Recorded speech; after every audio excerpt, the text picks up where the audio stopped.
Joining us this morning, we have Daniel Kvyat, Lewis Hamilton, Lance Stroll, Kimi Raikkonen and Lando Norris. Well, Lance, if we can start with you, please. It's both yours and the team's home race. Just describe how that feels. Well, it's obviously a very special weekend. It's good to be back home. Don't get to come back often, so the week leading up to the race has been great. Catching up with friends, family. I enjoyed my time playing hockey with the Montreal Canadiens yesterday. That was fun, and now back to business. And I think you've got your own grandstand this weekend. Is that right? That's right. Yeah, in the hairpin, like last year. So it'll be very special. My installation lap tomorrow. All the Canadian flags and grandstands.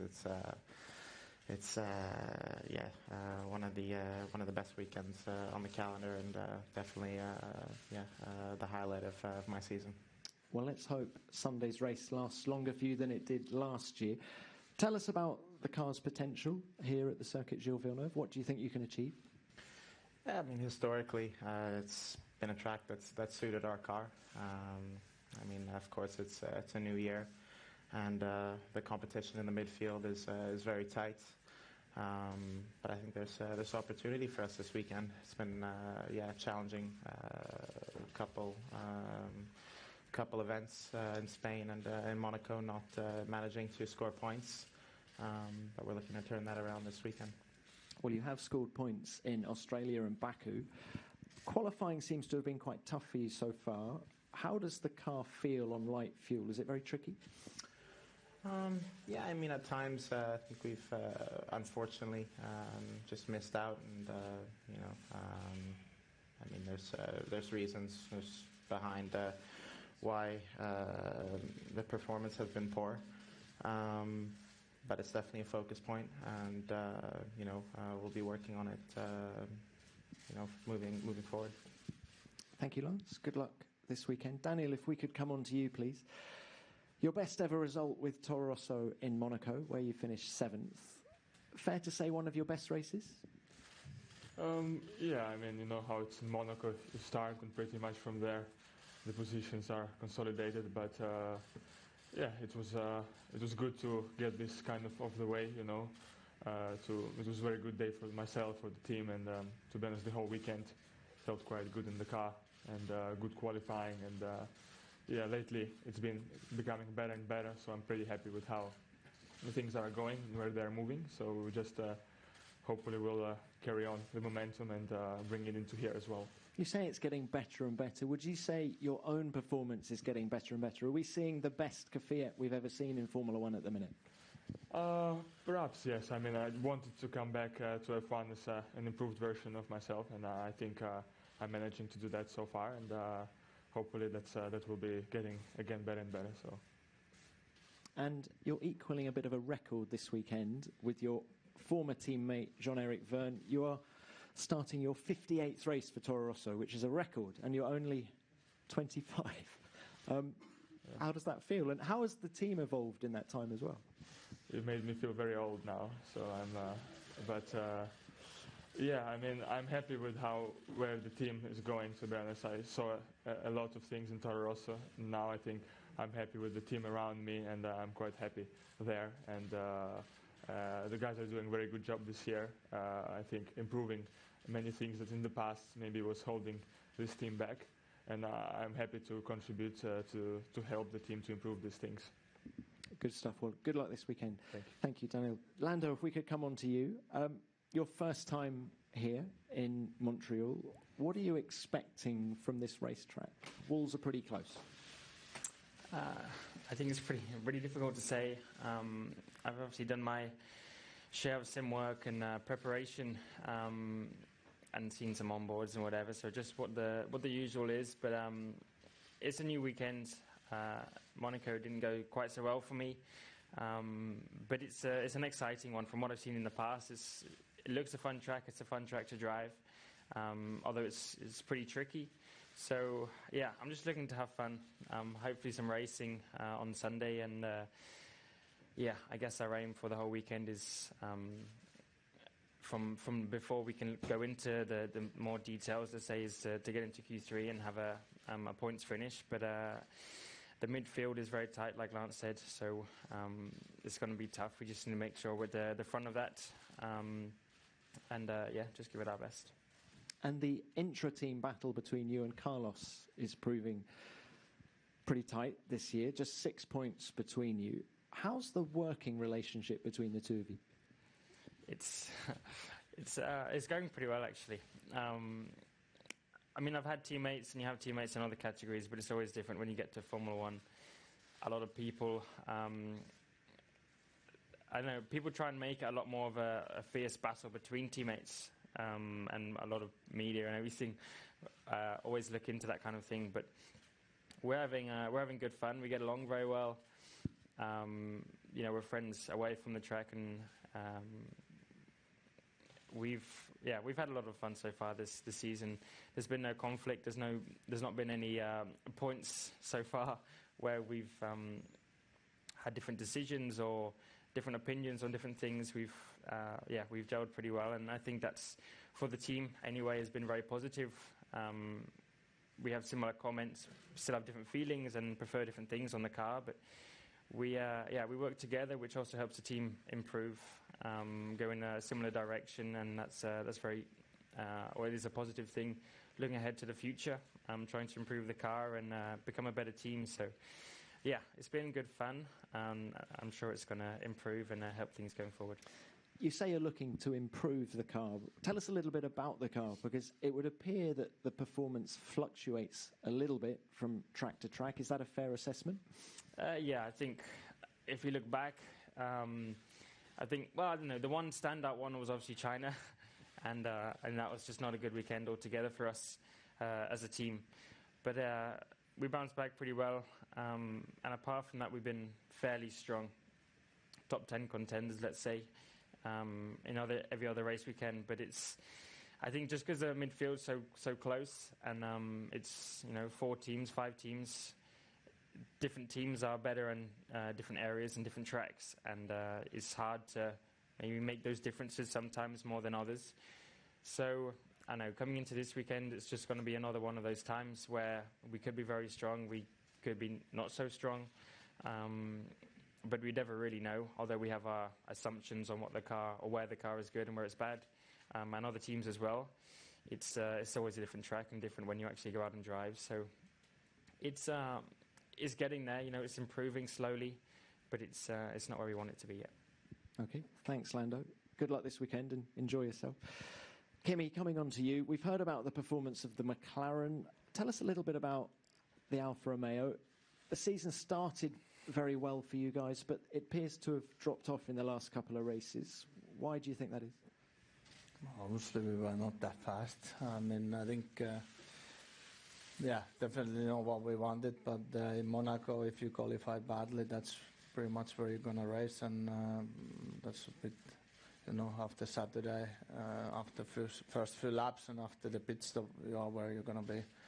But in in Barcelona, I think we understood some things that we was wrong, so those are a bit 2 separate things, but I think the circuits overall wasn't very good for us, so... hopefully we are back here a bit more normal position, but we'll only kind of found out over the weekend, so we'll see. But nothing major wrong. It's just that we lack speed. So now it's Lando's first time here this weekend. Didn't go so badly for you back in 2001. Your first time here, you finished 4th for Sauber. Can you just tell us a little bit about the track, highlights from a driver's point of view? I mean, it's quite tricky track in the end, because obviously it's kind of not really street circuit, but very narrow places on the exits of the chicanes. So, if you get it wrong, you have to push over the curbs, and if the car is not great over the curbs, it's easy to touch the wall. So, plus, a lot of brakings that has to be right, but. I mean, it's not awful many corners, but it's not the easiest place to go fast. Okay, well, Kimi, good luck this weekend. Thanks for your time. Lewis, thank you for waiting. Coming on to you now. Well, Fourth for Kimi on his first visit here in 2001, and of course you won your first ever Grand Prix here back in 2007. Can you just tell us what it's like to come back to Montreal, a track where you've had so much success, and what you're looking forward to this weekend? I was just wondering, how old are you? 19. Shoot. No, I love coming out to Montreal, and the weather's often great here. The circuit is fantastic, and it's a track that I think everyone really enjoys. It's definitely in the top 3 of the favorite circuits of the year, and I think the city makes that mostly a big part of that, because the city is very vibrant, the people are super welcoming, great food, and even just today, you see the whole bridge is covered with fans, so you already know that you have a massive turnout for this race, and from a driver's perspective, the track is awesome. It's a bit go-kart-esque, with great long straights, so you can overtake, and you're throwing the car over these big, huge curves around the track, and there's not massive runoff areas, so it's a bit of a high-speed street circuit, which is great. Why do you think you excel here? Well, I don't think I've really excelled for a while here, if I'm really honest. When I was at McLaren, it worked quite well. I think our car was quite nimble back then, and worked really well here. I don't think I've been massively successful here, as far as I remember, but of the recent years. But it's been a bit harder with the hybrid era, especially since we've had a longer car since 2017. So it's a little bit harder to get turned around some of these corners. But our car is a lot better this year in the slower speed, medium speed corners. So I anticipate this weekend we will be stronger than we have been in the past. But being that you do have these long straights, you know that the Red Bulls and the Ferraris, I think, particularly, will be really strong this weekend. So I'm excited for that fight. Well, you say you're going to be better than you have in previous years. Can you just elaborate on how you see the balance of power coming into this weekend? Are you more nervous about this weekend than the previous 6 this year? No, I wouldn't say I was more nervous about this weekend. I think you do notice in Monaco everyone gets a lot closer, or the top teams particularly get a lot closer, but generally everyone's more packed together. A lot of these other teams have got really great packages, and they're actually quite getting closer and closer throughout the year, which is great to see. And as I said, through here, there's not a huge amount of corners. It's a lot of straight line speed. So a lot of us, Honda have really picked up their pace with their engine this year. So the Red Bulls should be really strong, and they're great through corners. The Ferrari is generally the quickest car in the straight line all year long. So in the past races, we've managed to catch them up through the corners. But whether or not that be the case this weekend, time will tell. So, but I hope that there's a real close battle between us all. Okay, thanks, Lewis. Good luck this weekend. Let's open this to the floor now, and as ever, please remember to give your name and publication. First question, please. Scott Mitchell from Autosport. Lewis, when we were in Monaco, you said you expected to have an upgraded engine here. The teams confirmed that. Because you've had 6 races, the teams won every race, despite not having that engine upgrade, your rivals have. How much of a step do you expect to take this weekend? And with the improvements to the car, making it better, lower medium speed this year, do you feel that the team's sort of in its strongest all-round position that it's been since you've been with Mercedes? Well, on the engine side, the guys back at Brixworth have been working incredibly hard. It's not been the easiest beginning of the year in terms of preparing an engine. Whilst it's an evolution of previous years, each time you're always trying to push the envelope, and there's so many people working so hard to improve it. And as I said, it's not been the smoothest ride, but we've had great reliability with the first engine. It's always great when you have a new engine, being that it's fresh. This is a power circuit, so it's come at the perfect time. If you look at the previous years, this is the race we always bring our second engine, and it's phase 2, so it'll have all new mods, slight improvements everywhere. It's not a massive. It's not like at the beginning of the hybrid era where you took massive strides forwards, or even last year. It's just small steps. So the biggest difference is that it's brand new, it's fresh. The old engine that's done 6 races will have degradation, etc. So, but the guys have worked so hard. It's now small percentages, but they're very much appreciated. Thank you. Next one, please.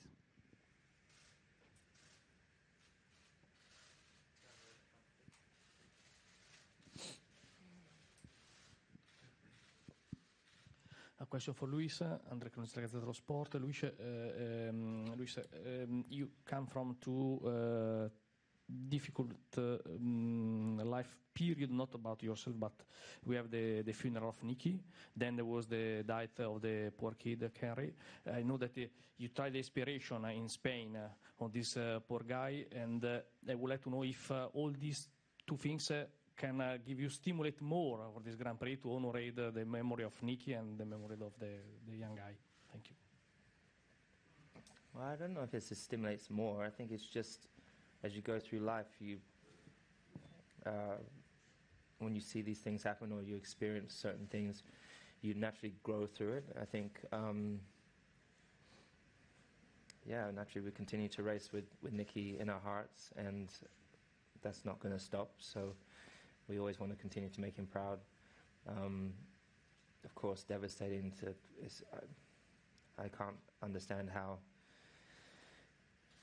life is so precious and how such a young people can lose their lives so early on. It's just beyond me. So, but I've got the greatest little memories with little Harry, and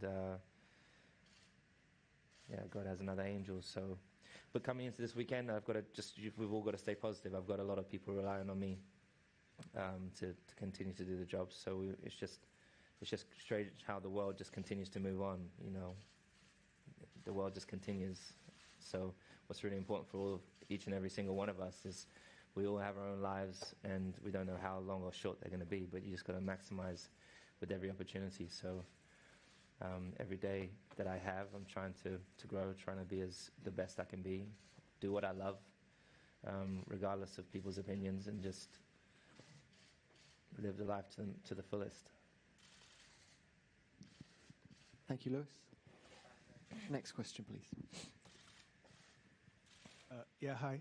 Walter Buchignani, Montreal Gazette. I have a very local question for those of you who've been here before. Can we have your impressions on the new installations, please? Daniel, let's start your end of the line. It's been renewed, the other paddock this year. So I think it looks wider, but looks good. Looks good, I guess. So I don't know. For me, it's more important is the track than the room is there where I can sit down, and that's it. That's all that matters.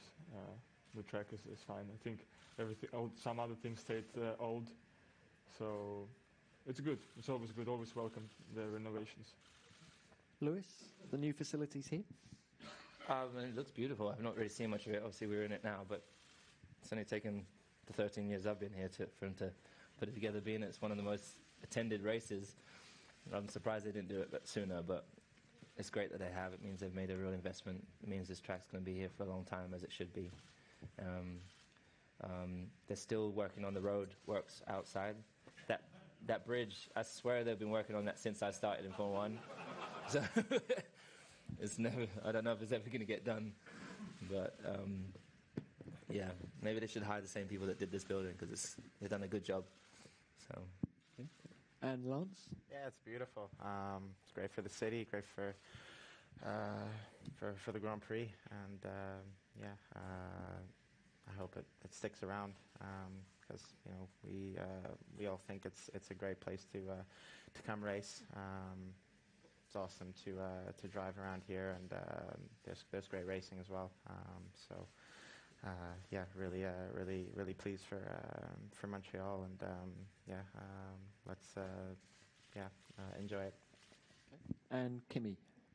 I haven't been in the boxes or in the garage, so it's hard to say. But what I heard, it's better for the guys to work, so I think they will appreciate it a lot.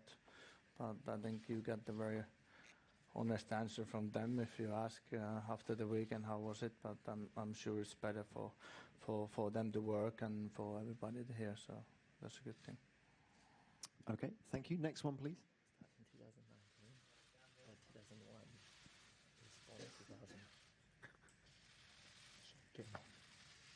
Luis Vasconcelos, former press. Question for Kimi and Danny. Kimi, 1/3 of the season almost done. How is it to be back in the midfield after 16 seasons fighting at the front? And Daniel, you're back to where you started in terms of teams. You just mentioned how much the team has changed and improved. How different are you from when you were driving for them first time around? Not that you have the experience.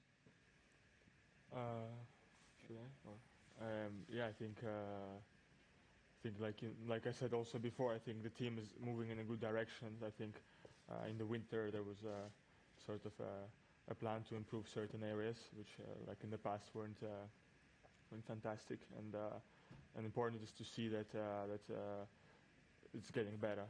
So and also our car, I think, is quite consistent, showing consistent performance on most kind of the tracks. Me likewise, I wanted to work on certain things for my comeback in Formula One, and been a lot of good work put on behind the scenes, and it's paying off, which I'm very pleased to see. And yeah, hopefully we'll carry on like that. So we should never stop as a team, and I'm happy with the team around me as well. And we should never stop developing, and just aim to move in the same direction for me and for the team. Thank you. And Kimi? I think the work itself is no different. It's you basically do the same stuff. It doesn't matter which team you are in, but yeah, racing, I think there's been some good battles. Obviously, if it's like Monaco, even in the front, if you stuck behind somebody, that's it's not greatest place for racing. But yeah, there's been good battles here and there. So I wouldn't say that a lot of things has changed. I think you get more close battles in quite a few races because of the midfield teams are more close together, and at least it's been some overtaking this year. So yeah, but generally working side hasn't changed. It's a bit less busy, so that's a good thing. So. Thank you. Next question, please.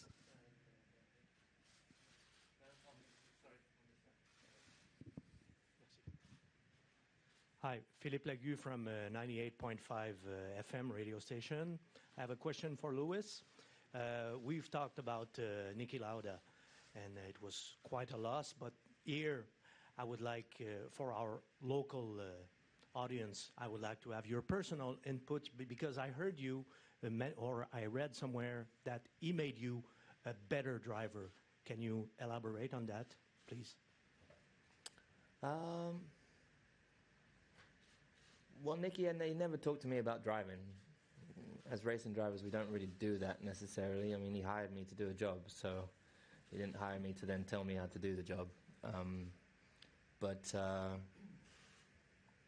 no, he was just, for me, it was a part of my journey, a massive part of my journey. Obviously, I wouldn't have joined his team if it wasn't for Niki. And then along the way, just understanding him as how he was a racer, and his approach and how he pushed the people around him to help extract more from the team. I definitely learned that sort of thing from him. I could see that from him all the time. So I've definitely incorporated that in how I maneuver throughout my year. In terms of driving, I mean, that's all been just trial and error through myself, really. So, but as I said, I wouldn't have had the platform to develop as a driver, or I wouldn't have the platform I currently have without Niki. Thank you. Next one.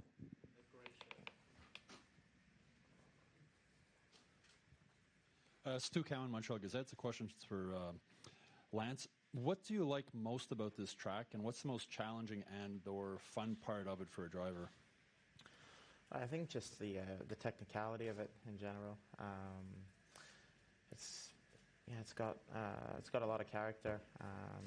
Lewis mentioned it earlier. You're really, you're riding the curbs. There's not a lot of room for error. Long straights, which allow for good overtaking. So there's a bit of everything. And as a racing driver, that makes the weekend in general very exciting. It's a lot of fun to drive over one lap. You have to be very committed and use all of the racetrack. and on Sunday it's a proper race, and that's great for the fans as well. Thank you. Next one. Oliver Brown from The Telegraph. Just a question for Lewis. Just the program that you did with David Letterman. There was an interesting section where I think your dad was referring to the management breakup back in 2010, and he said that it broke his heart.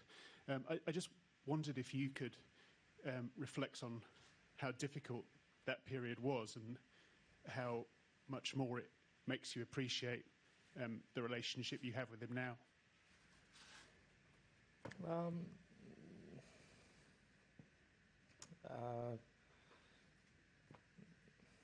It's nothing that's not really been ever spoken about before. So, the relationship's fantastic now, and unfortunately, it wasn't always great. But that happens within families. The great thing is that we've had this year I had the first Christmas with my whole family this year, with my mum and my stepmom and my dad and sisters together and my brother together. So it was the first united Christmas that I've had over the years. So there's been massive growth within the family and between me and my dad. Like, we just went out partying for his birthday the other day till the early hours of the morning in London, which was awesome. And sometimes it just takes people time apart to build and grow within themselves, so then they can come back into relationships. But for sure, the time, as you get older, you realize how precious time is.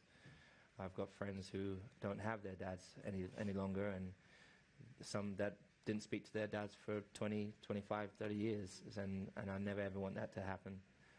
My dad's definitely someone, I think he's the greatest man I know, and someone I aspire to be a lot like, and for sure want him to be around for a long time. So that's why I'm pushing him in the gym. Stay fit. Health is everything. Thank you, Lewis. Next question. Dieter Renken, Racing Lines and RaceFans.net. Lewis, you said this was one of the top 3 tracks in your opinion. Which are the other 2? Silverstone and Austin. They're my... literally because, look, we got Monaco, which is spectacular. I live there, I love it. But you all know how the race is from the day before. It's not a race that I personally don't enjoy driving the race, because you can make your car as wide as you want. You can't actually entertain. You're not so much putting passes in, for example. Austin, you can overtake. It's a brand new circuit, but it's got a lot of great character. You can actually follow. Same with here. It's a racetrack that you can get quite close. It is a bit, a street circuit on this incredible little island in this big city, and it's just very unique in its own way.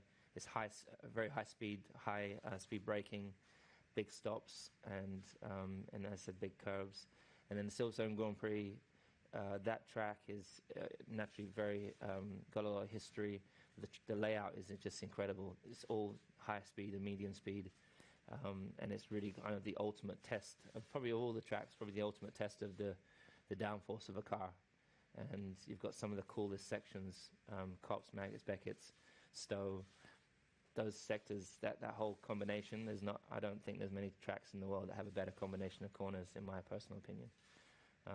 But also there, you can, being that it's wide enough, you can actually follow, and there is some really good racing there. So that's why it's my personal favourites.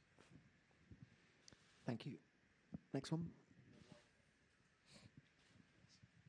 Phil Duncan, PA. Just on that Letterman interview, again, Lewis, you spoke about in there dealing with, I think it was mental issues and instabilities. Is that something that you still sort of not struggle with, but contend with during your career now? And is it easier to manage that aspect of your career now than it was perhaps in the early days? Yeah, it's definitely better when you're, I think probably the older you get, the more you understand about the world and about yourself and about your health. I think, a big step for me was when I decided to go to a plant-based diet. That really changed a huge amount for me, and the positive impact that's had on my mentally and physically is I just wish I did it a lot earlier. And it's just, unfortunately, just the education is pretty poor for kids that are at school, and obviously parents probably aren't educating their kids because they also don't know of the positive effects it can have. And yeah,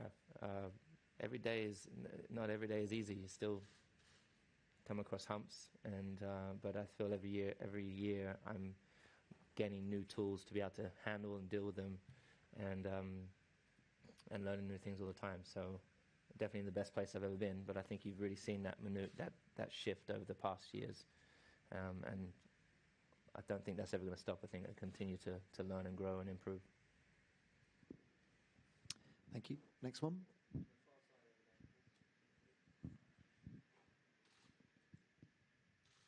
Hi, I'm Bob Fortner with The Correspondent. I have a question for Lewis and Lance. The rules are being considered for revision, and right now we've got a pretty substantial gap between the top three and the midfield. I'm wondering what you think as drivers should happen to the rules. Regulations or rules? Which one? Regulations. You want me to go first? Lewis, why don't you go first? In my personal opinion, if you look over the last 12 years, and beyond that, they always shift and change the regulations for the car, trying to improve costs, trying to improve overtaking. And I think in general, the decisions have not been great in all of those years.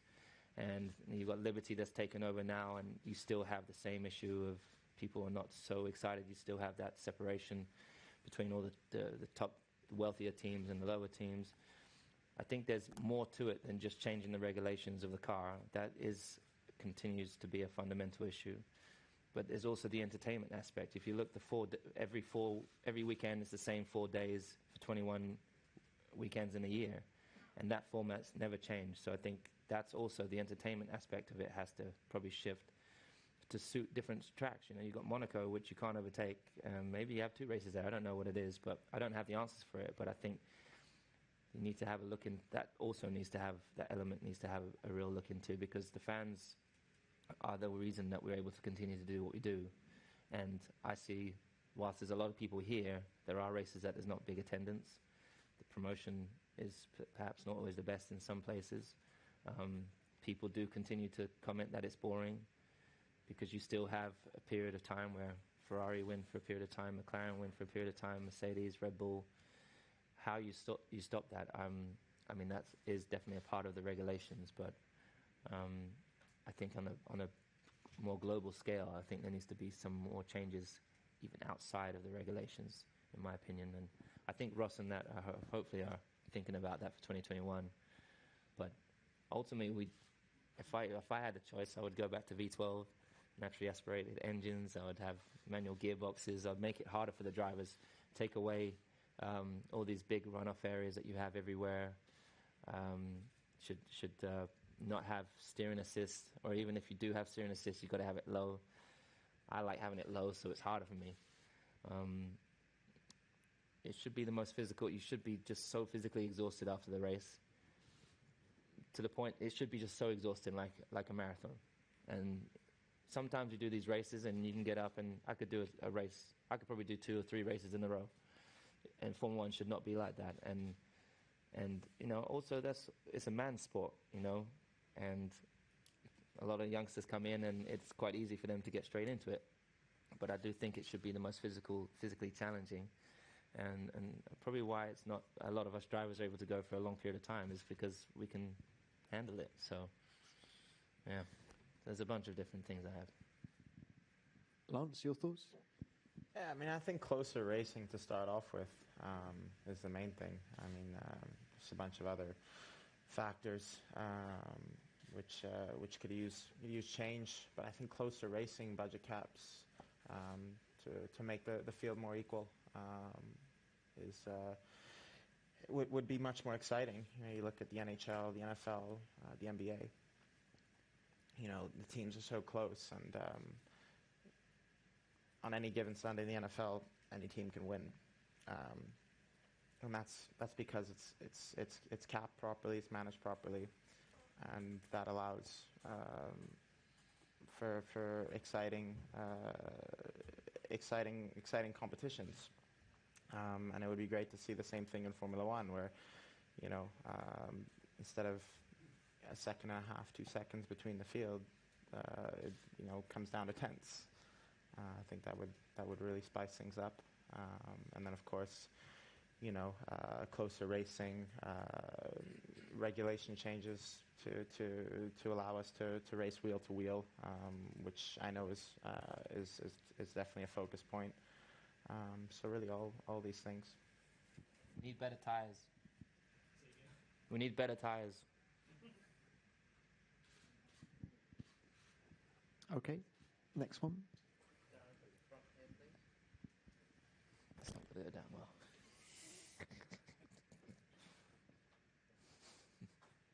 Jack McLopez from Motorlat, Argentina. My question is for Lance. Lance, this year has been some trouble for you at qualifying. It's for a particular reason with the car or setup, or what is the problem exactly? Well, I mean, there's always reasons. I think we've been unfortunate a couple times.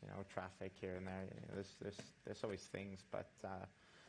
Yeah, I mean, the last couple of races, the car hasn't been very competitive, which is the main reason, really. And, in order to qualify well, you need a quick car under you. And the midfield being so tight, we see from track to track, teams have their strengths and weaknesses on different kinds of tracks. And the last couple of events hasn't suited our car.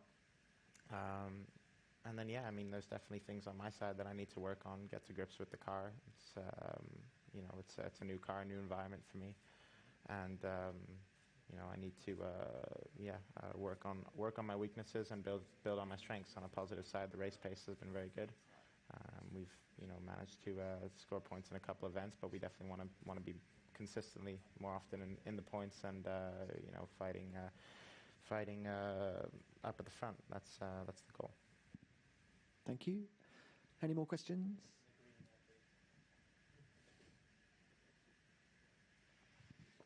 Maxim Sarrazin from 98.5 FM. Question for Lewis. We were talking about changes possibly to all the rules, and do you think personally that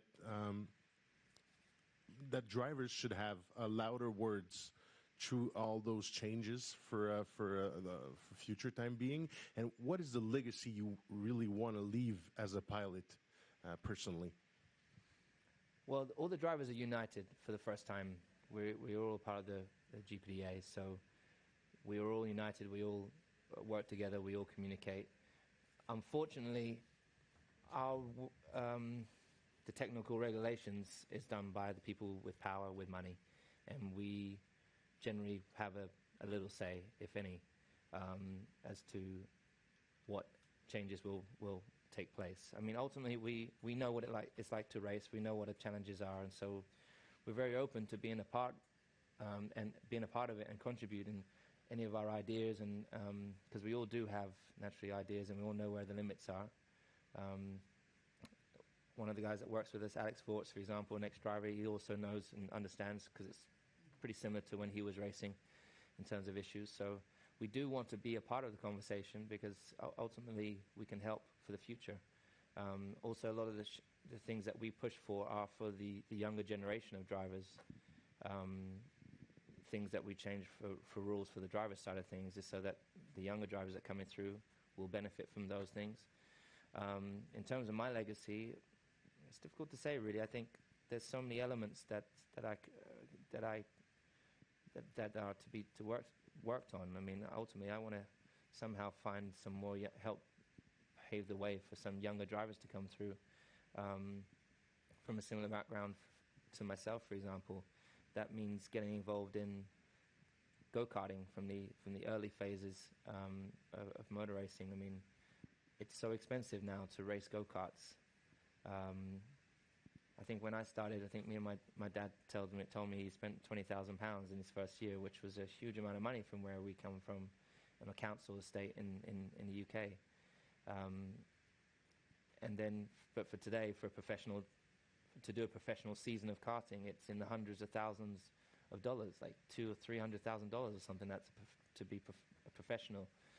Now, that's a lot of money to spend in a year. So, I want to be a part of somehow shifting that. Also helping shift a little bit the diversity, because there really is the most minimal diversity within this sport. And I really want to somehow be a part of shape-shifting that with Formula One, working in cooperation with Formula One and the FIA.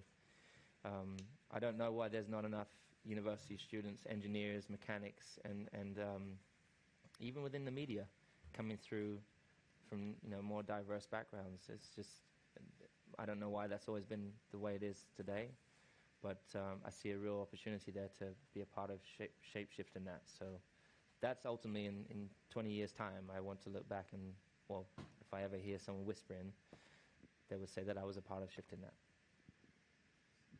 Okay. Thank you, gentlemen. Good luck this weekend, and a full transcript of this press conference will be available shortly at FIA.com.